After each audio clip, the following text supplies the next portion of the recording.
I have the high honor of presenting Bishop Elias Galvan to you. Thank you. Thank you for accepting, for being here.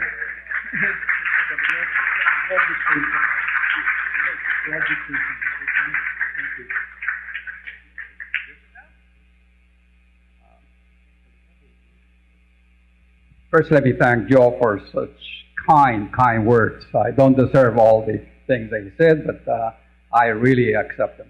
Thank you very, very much.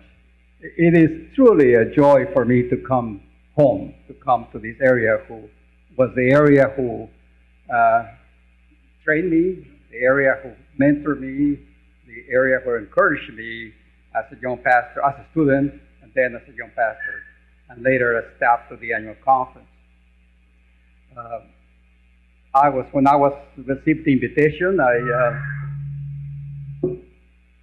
I was a little concerned because I haven't heard very much about the Museums of Justice, Social Justice, but then I was told that Bishop Calcaño has submitted my name, and that therefore I really need to respond.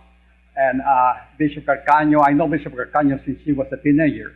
I've always been impressed with her abilities, her leadership, as a leader of the Rio Grande Conference, youth leader, and then throughout the church.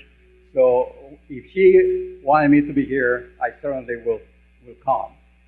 But then I came to another meeting and visited the museum, and I was very impressed with what is happening here. It's very, very fitting that a United Methodist Church sponsors, as part of its ministry, a museum of social justice. Not only because it is in our roots as United Methodists to speak about justice and equality and all, but is because many people forget that in the early days of the 1900s, even up to the 1960s, there were not that many services available to Hispanics in this area, to Latinos. So the churches had to provide for those services. There were community centers which our church sponsored. There were clinics which our church opened. And there were pastors who became the leaders of the community. I'm old enough to remember some of them. There was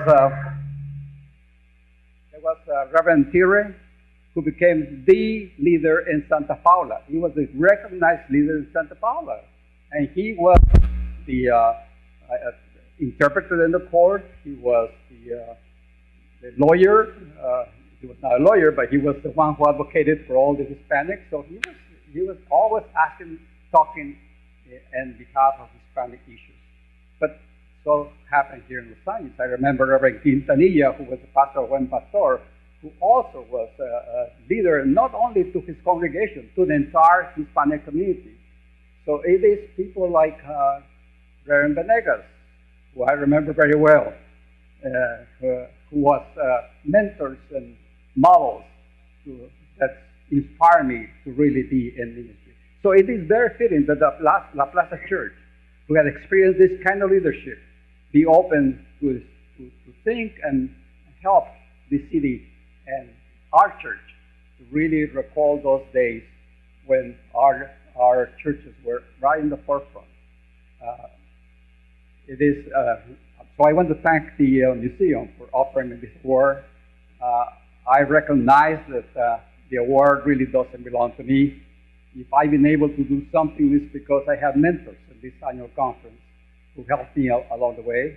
I have friends in this annual conference, some of them are sitting right here, who encouraged me to even throw my name for the episcopacy, which I was very reluctant to do. I didn't feel that was my calling. But it was their encouragement and their friendship and their mentorship that enabled me to serve the church in this capacity. So I humbly accept this award in their behalf because it is your award, not representing me, and I am honored to receive that. Thank you.